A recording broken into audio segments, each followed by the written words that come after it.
How did the dead ball era affect baseball runs scored? Imagine a time when hitting a home run was a rare event and scoring runs felt like a challenge. That was the reality during the dead ball era, which lasted from about 1900 to 1920. During this period, teams averaged only around 3.4 to 3.7 runs per game. That's much lower than what fans see today.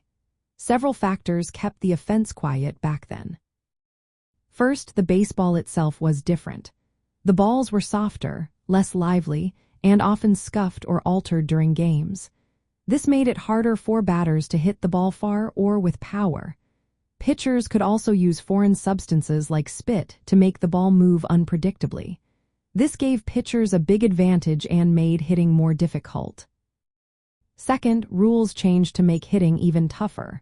The foul strike rule, introduced in the early 1900s, counted foul balls as strikes. This increased strikeouts and reduced the chances for batters to reach base and score runs. Third, ballparks were larger and more spacious. This meant fewer home runs and less power hitting overall. Even the best hitters of the era only hit a handful of home runs each season. Because of these conditions, runs scored per game stayed low and steady during the entire era.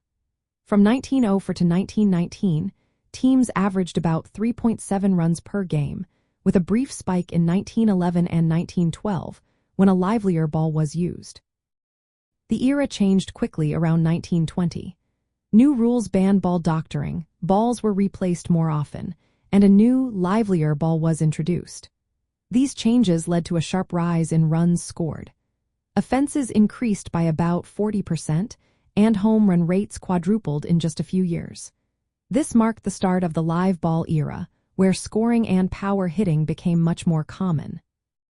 From a baseball stats point of view, the dead ball era shows low batting averages, low slugging percentages, and fewer runs scored per game.